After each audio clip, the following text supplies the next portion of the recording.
Water.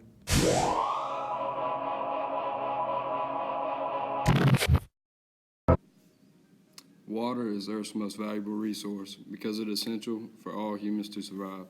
Although 70% of Earth is covered in water, less than 1% is readily available to humans for drinking purposes. This water crisis affects millions of families all throughout the world. According to WaterAid.org, about 844 million people in the world, nearly 1 out of 10, do not have clean water available to drink. On top of this, nearly 289,000 children under the age of 5 die each year due to diseases associated with drinking unclean water. This image from Desalination Tech also shows the death count for countries with water scarcity.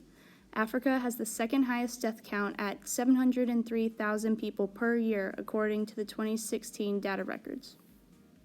Water scarcity will only worsen for all countries as the population of the entire world increases. If we do not act now, this problem will only get worse for everyone. Existing solutions. There are several methods of water conservation currently implemented in today's society.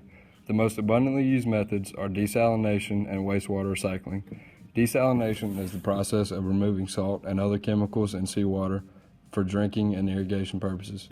Wastewater recycling is the process of recycling wastewater to be reused for irrigation and other household purposes.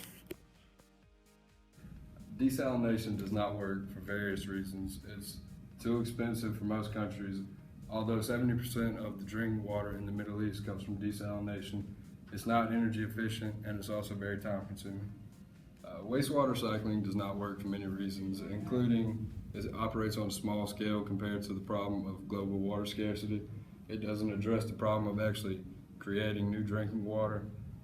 Impurities that aren't taken out when it's recycled can harm the environment, and it doesn't address the worldwide distribution problem. The first part of our two-part solution is to create drinking water from farms of machines that utilize condensation in a way similar to a glass of cold water on a hot day.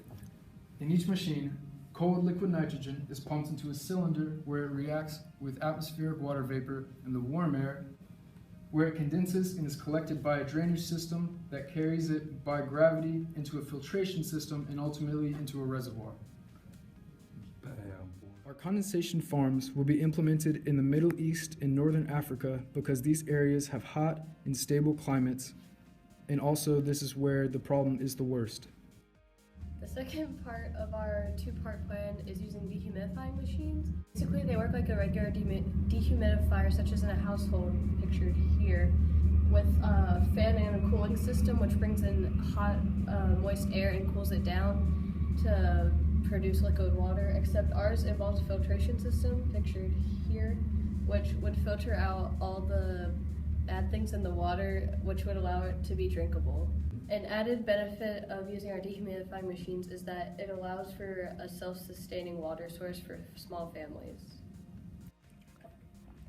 The dehumidifying machines will be implemented at first in developed countries where, through the partnering of major distributors such as Walmart or Lowe's and also government funding, would eventually be able to distribute these at very low cost to those in need in developing countries. In conclusion, both the condensation maker as well as the dehumidifier are two methods that can be put to use that don't require supplying fresh water through a reuse or recycle system. The implementation of condensation farms to underdeveloped countries will directly contribute to the supply of clean drinking water, which as a result will decrease the number of deaths associated with drinking dirty water. The addition of purified dehumidifiers to developed and underdeveloped countries will aid in the act of water conservation that many people already partake in. It will allow people to directly receive water and be more cost-effective for many households.